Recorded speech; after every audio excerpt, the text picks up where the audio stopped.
Hey guys, so I had to free up a little bit of space on my phone.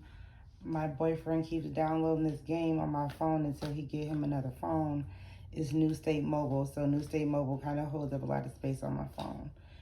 So what I was seeing in my last video clip was Jay-Z was on somebody's podcast or he was doing an interview and he had discussed the the levels or what he tried to give to the new artists that he bring on his label, and it made a lot of sense and it was well reciprocated, and I kind of want to transition what he said into what I'm saying. So I have to kind of give you opportunities to understand what Jay was saying, right? I'm speaking of Jay-Z.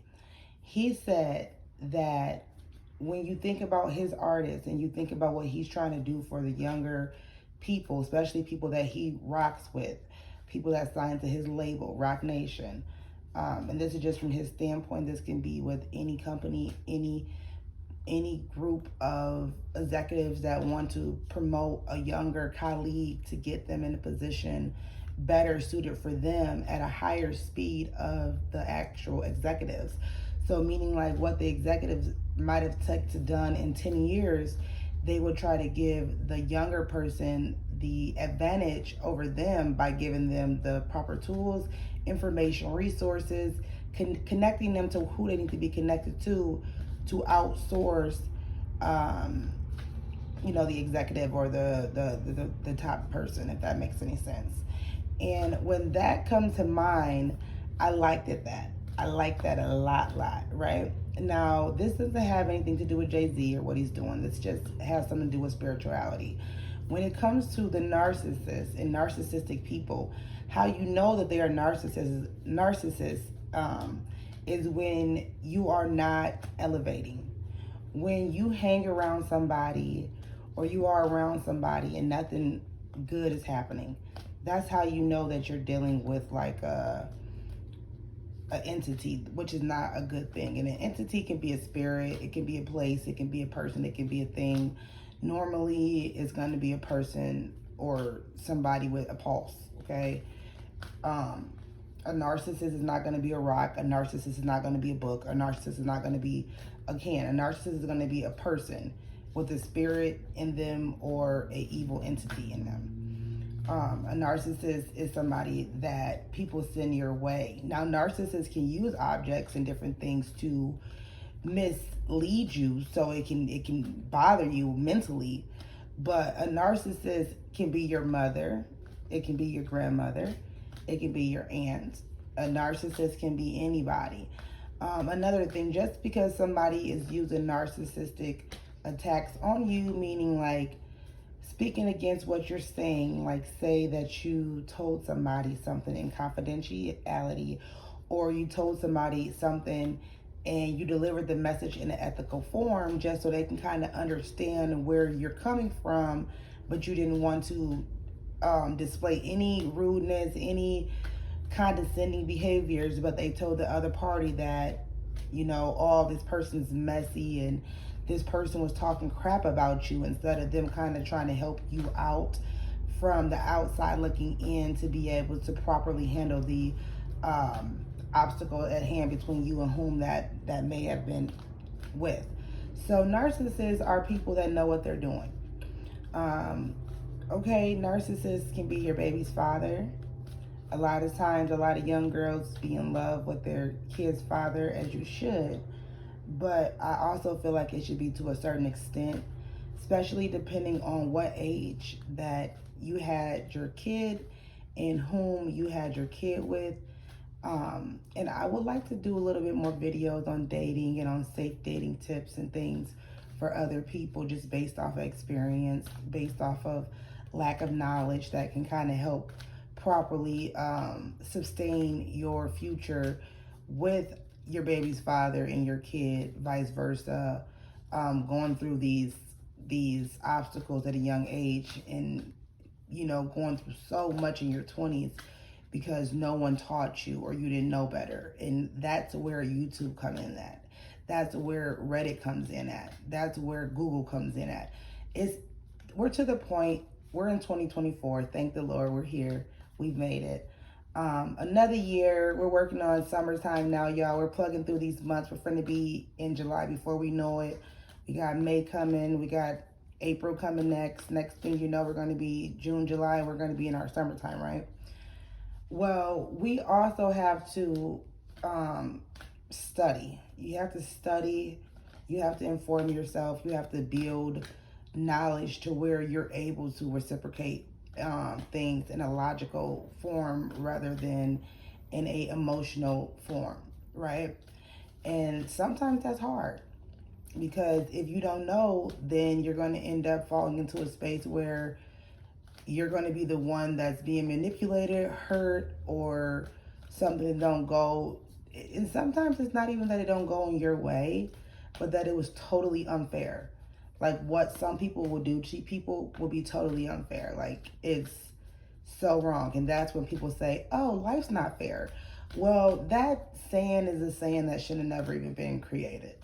Okay, that's something that a narcissistic person had to create. Oh, life's not fair. No one said life's going to be fair, but we all can agree that while we're living here, we all are under the same roof earth, and we all should be treated fair. Now, I can't say that everybody should get every little thing that you want, but at least a little respect, at least the manipulation that does not need to be occurring in certain other things that happen to people, unjustifiable things, meaning things that should have never happened,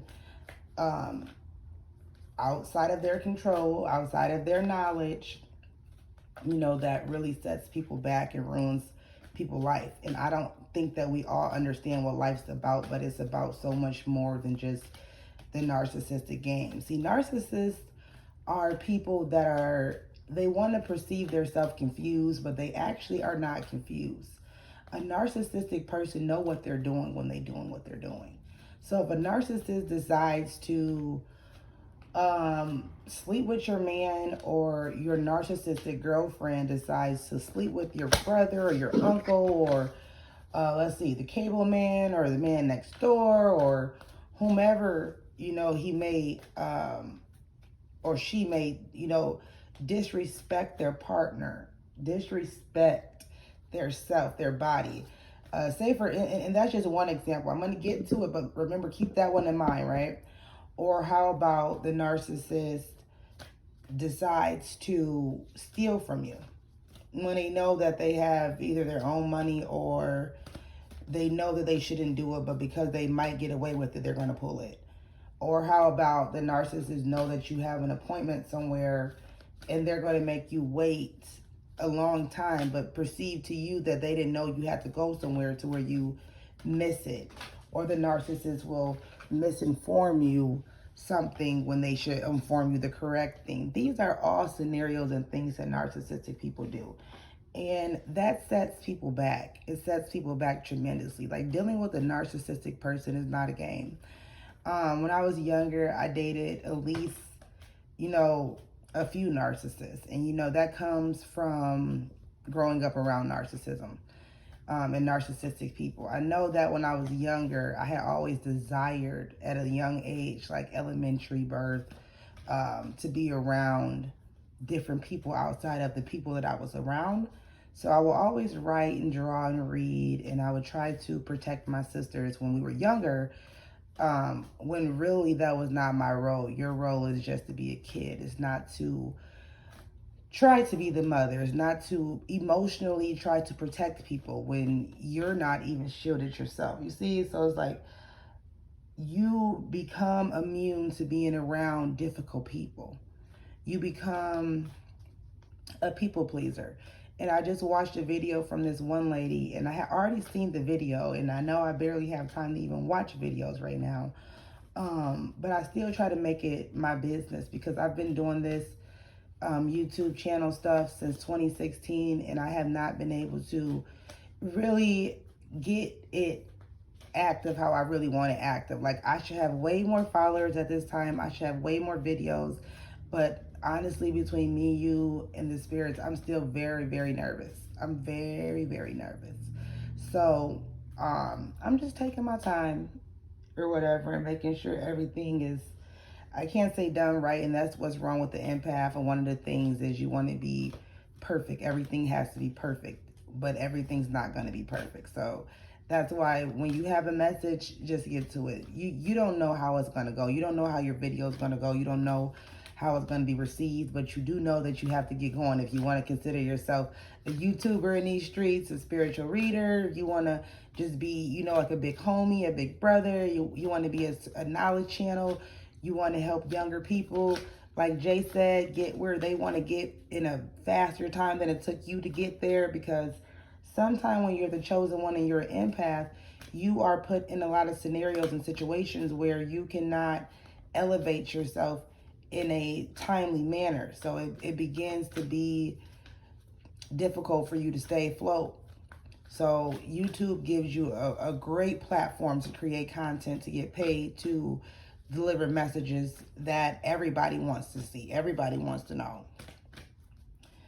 So anywho, let's get some cards pulled. We just did a little bit of talking about narcissists. Every day I'm going to drop some tea about narcissists, some stories about narcissists, things that has happened in the past when I was younger, to where I know a lot about narcissists. Like, honestly, sometimes I make narcissistic people nervous. You know, just by being around them. I don't even have to say a word, nor do I like to make them nervous, nor do I like to even show that, oh my God, I'm an empath. Like, no, I hate it. It's like a blessing and a curse at the same time, okay? It's like you could be in a room full of, you know, bad folks, and their energy is reading you just based off of how you're talking, who you're talking to, what you're doing. And they're like, oh, it looks like someone's in the wrong place. You know, you can make yourself a target by simply just being a good person around the wrong people. So it's a dangerous job to have.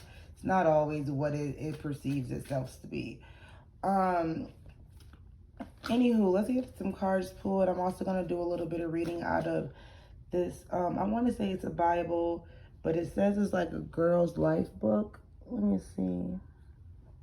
There's a girl's life. But it's definitely like passages out the Bible. I think it's like a Bible for younger girls. So somebody's dad gave it to them when they were younger, and I got it for free, and it's a gift to me. Even though it was used, I love it.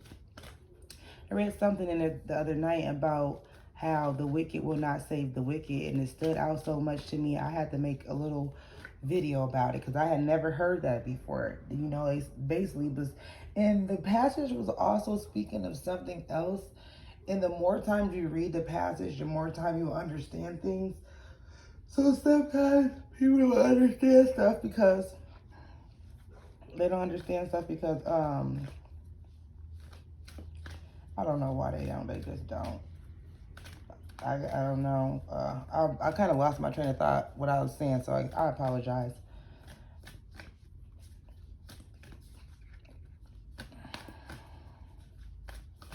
Let's get some cards pulled here, okay?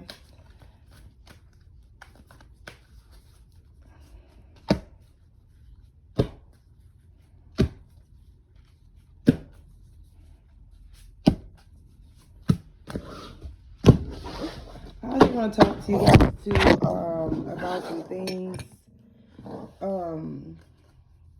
So I have a little dynamic in my family with my mother, her mother, and my sisters. And I just want to give a huge shout out to my sister, my middle sister, and my younger sister for putting our differences aside and allowing me the space to just simply exist without being judged too much. Because they had to make a decision at some point to be the bigger people in the family dynamic, because for many, many years, I've been the black sheep of the family. Being the black sheep has not been fun, and it has not been an easy journey. But instead of shielding me or protecting me, I've been left, you know, alone.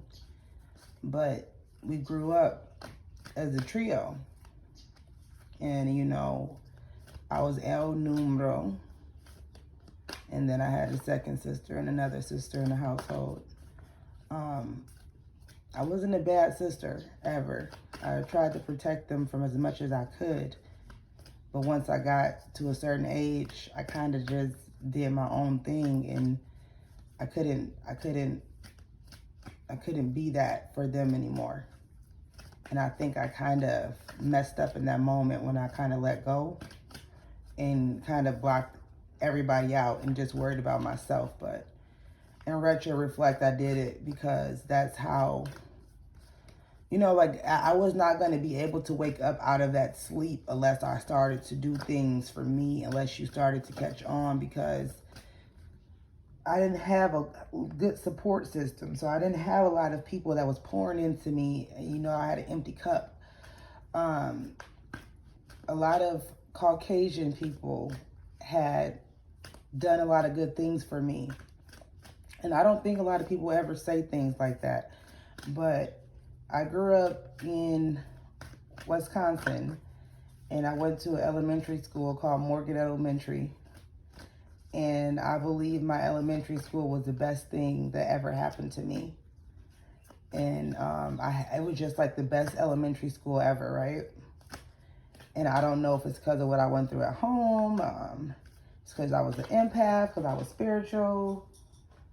Because before that elementary school, I had went to another school, and they had more African Americans there, and it was located in like more of an urban community than higher class community. And I believe my elementary school was in a better neighborhood. That Morgan was better than, at that time, Merrill Elementary School. And I had went to Merrill for like preschool, and I was uncomfortable there. Like that was not somewhere I wanted to go every day. And I can see now why. It's because a lot of the kids there was kind of naughty, and it wasn't like a lot of good instructors to kind of like protect the few kids that had been meddled with already, that was still like fresh in innocence. Because some kids go through things at a young age to where by the time they're in elementary, kindergarten, preschool, they're already narcissists in the making, being from whatever they go through on a daily basis. So you have to be careful when you're putting your kids in public schools, and when you're trusting, establishments. It really can make or break your kid, is the dynamic of the school and who's there and how they're doing things. The teachers that they interact with, the students, mainly importantly. If your kid is in a classroom with kids that are mean, or some kid that is touching on kids, or some kid that is being hard on them, instead of just a natural, good area of healthy children, your kid can be traumatized by that, because that was some of the things that I went through. I had been through a lot that could have been horrible. I probably should have had, but maybe some yelling at or talking too crazy. But at that particular time of the elementary school and being there, I hadn't been through much. So I was really calm and really collected. Mind you, I was already probably scared to go to school, and mentally scared because of what I was going through at home, which was kind of like struggling and poverty. And my mom was a single parent, and she wasn't always nice. I was the oldest, so I was to understand everything, even when you didn't understand everything. And I think like the not having my dad in my life, and I wanted him in my life very bad, and I knew that he played a big role in it. That was also another dynamic where it was like, this is going to be a roller coaster for me, okay? But some type of way, I hung in there. I stayed in there. And like I said, I had some really good white people that helped me out. And it was not CPS. It was not someone that was trying to talk about you. It was like certain people that went beyond and yonder and spent their own money on hygiene stuff, spent their own money on clothes sometimes, and not a lot, but just here and there, sneak and do it for you, so where mom don't have to feel how she feels. Or buying me toys or whatever will get you to calm down, to care. Because as far as I'm concerned, I had anxiety at a young age, and anxiety is a form of nervousness because you don't know how something is going to play out. And you know, it's funny that I speak about being a particular type of kid. And as we make these videos, I'll tell you guys more. When I started taking my son Gregory to school, and it started to be girls that knew me, two little white girls. And they would always come up to me when I get to the school and they would talk to me. And one little girl would be dressed so cute like a little girl, but she'd be more standoffish. But she'd be right there with the other girl. Like the other girl was the one that talked to me more. The other girl, I'm pretty sure, is the one that brought her near.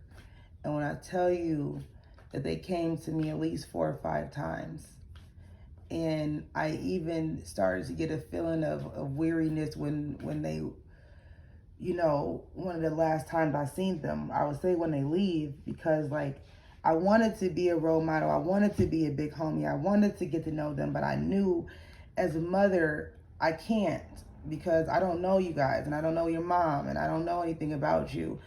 But it was so cute that they thought to come to me, and it made me feel so special. And I know it's because I'm a chosen one. I know it's because I'm empathic. And they probably go through some things at home. And that's what happens when you're empath. It's like people are like, they come to you. But just from experience, you can't save everybody and you can't mind everybody's business. So sometimes show your gratitude from simple things. Like if I had lockets or necklaces or bracelets or something, I should have gave them to certain, you know, people. But you live this life and you learn as you go, so you don't ever know everything until you reflect on it. And sometimes sitting and reflecting is so fun. It really is, because you look at it like, oh my God, they were being nice. Oh my God, that was some love there. That was some positive energy there. With so many narcissists, and I don't really deal with narcissists right now as much because I've learned how to keep them at afar, and I learned how to disalarm their stupidity, okay? Like, I'm not going to be alarmed by someone doing things to trigger me when I already know that you're going to do that. And that's something that I learned too. You learn to expect what is expected from the individual who is performing the act. Like, if it's going to be a good person, you know that that good person is going to give you good things. If it's going to be a bad person, you know that person is going to do bad things. You see, like, it's just like a particular kid. Say you got a few sets of kids. You learn your kids. You learn your kids. And if you don't learn your kids, I can't speak on people, but I just know you can learn your kids, right? And so, like, when your kid tells a white lie, or in my instant, one of my sons liked to protect his brother. And his brother have been around my narcissistic grandmother for a while, which has been training him to be a narcissist. He's really an empath, but he's been around a narcissist, which is my grandmother and her daughter. And so I've went through a lot in my years, but it's starting to shred off with distance. You have to put distance between you and those people, and you cannot tell them your business. And you literally have to do everything you need to do to take care of you and your children in a healthy manner, because when you're surrounded by narcissists, and my boyfriend is even a narcissist right now, and it's ridiculous. It gets to be much, but you have to put them babies first and make sure those kids are protected by any means. Don't ever put a man before your kids. Don't ever put nobody before your kids or yourself. I don't care if it's your mama. Don't put her before your kids. Your kids is all you got. Once you gave birth to your kids became your family. Okay? That's what makes you the woman of the house. When you're in your mom's house, you're in her house. And when you have kids, whether you're in your mama's house or not, in your mind, mentally, your house needs to be you and your kids. You're my boyfriend, well, my baby's father, my son's dad, the one that I told y'all he's chosen to. His dad told him, no. His dad told me because I would be telling him when I was younger, and a lot of good things was happening for me, like money, career, school, this, that. It was just great, right? And I would get hated on so much from my grandma and certain people in my family, and it would get pretty bad, right? And so, like, and I'd be hard on myself, like, what am I doing wrong? And, you know, I want to give them money. I want to do this. I want to do that. And I was just too young. I was like 20 years old and trying to, like, figure it out at 20. And literally, we want you just to enjoy your 20s.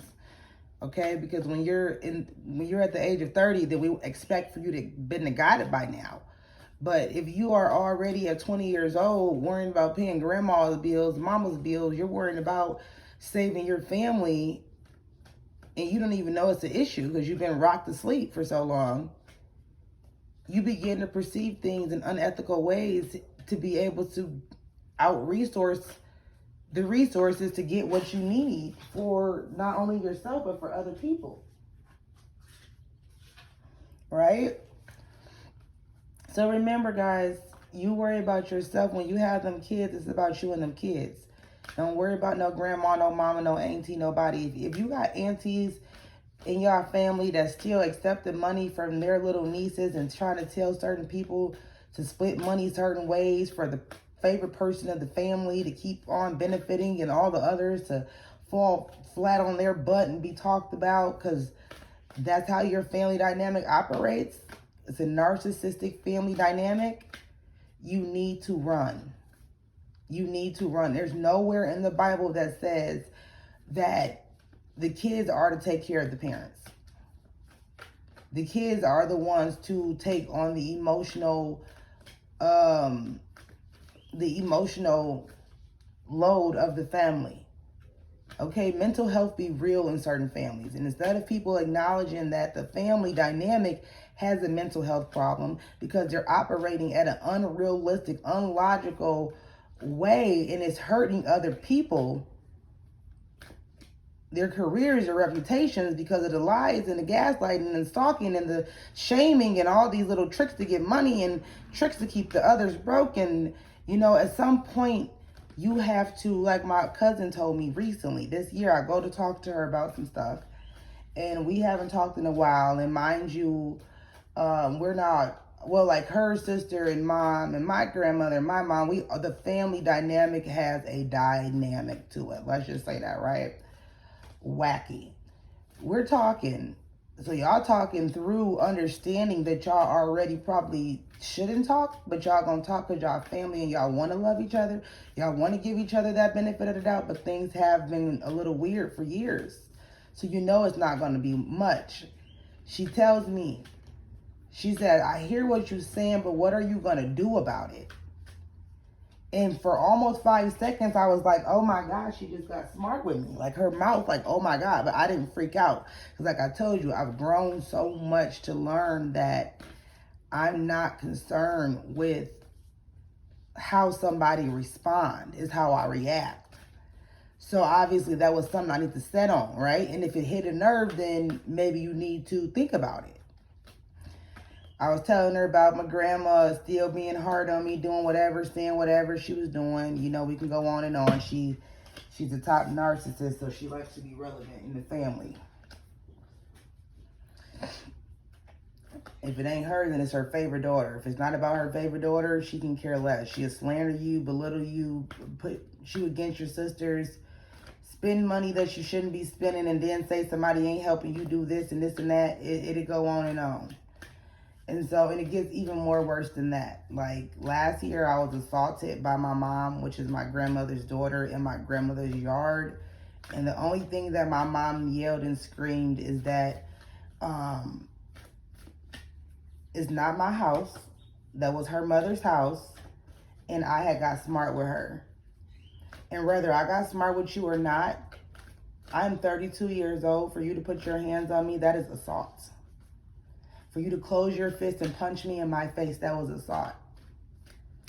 And instead of the police charging you, they designed it as a family dynamic because my mother is saying so many horrible things about me. And it's hard for the police to understand it. But they do know that there's something wrong with your mother at this point, for sure. We're not saying that it's not.